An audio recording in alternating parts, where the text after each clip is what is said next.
Bonjour à tous, c'est l'heure de votre quotidienne Quinte Flash et direction ce lundi l'hippodrome de Vincennes à l'occasion du prix d'Arcachon. C'est une course réservée à des chevaux âgés de 7 à 10 ans. Ils seront 16 sur les rangs et seront lancés à pleine vitesse derrière l'autostart où ils devront parcourir la distance de 2100 mètres. Une épreuve assez facile à déchiffrer avant le coup où les favoris semblent solides et devraient tous répondre à l'appel. Et on voit ça tout de suite avec mon analyse.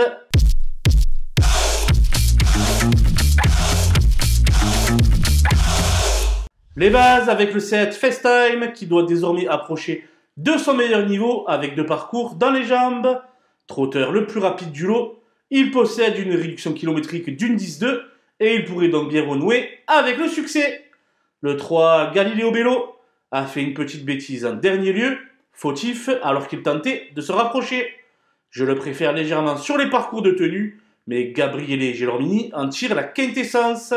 C'est un choix prioritaire. Le 6 Giboulet de Mars est une jument capable de fin de course très tranchante lorsqu'on parvient à lui masquer l'effort. Confirmée sur ce parcours, elle devrait logiquement jouer les premières places.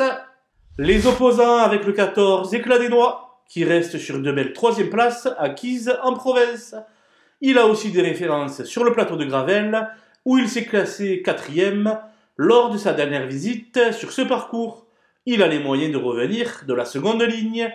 L'As Giant Chief vient de faire une probante entrée dans le toujours prisé prix Charlie Mills. Il devrait certainement manquer de parcours pour la victoire, mais les places lui sont naturellement accessibles. Le 4 Eberton n'a plus à faire ses preuves à ce niveau, où il reste d'ailleurs sur une 5e place. Bien placé derrière l'autostart, il est capable de faire le show.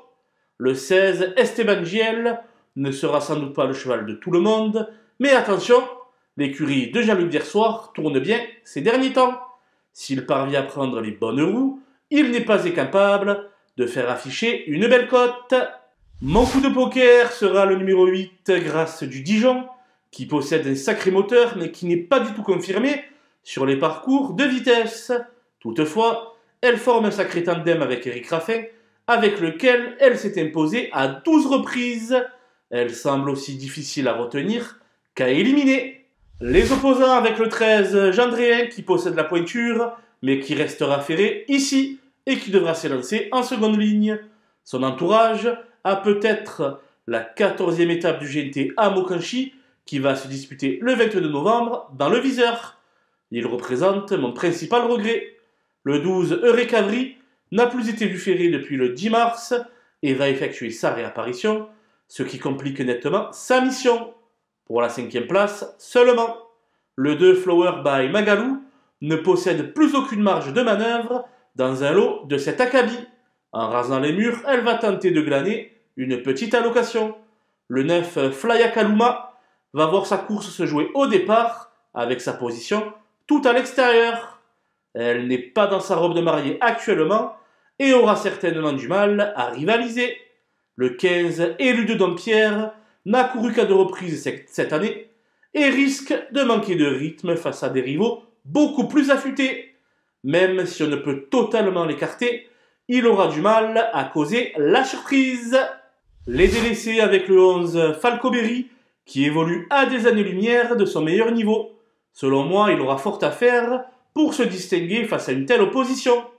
Le 5 Gamin Jabba gardera ses chaussures, lui qui a pour grand objectif la finale du Grand National du Trot qui se disputera le 3 décembre. Ce lundi, il faut se contenter de le regarder courir. Enfin, le 10 Go for the Gold rentre après un long break et demeure plus confirmé sous la selle. L'impasse me semble évidente. Voilà, nous avons passé en revue les 16 partants de ce prix d'Arcachon. Je vous quitte avec ma sélection et mes conseils de jeu. Bonjour à tous!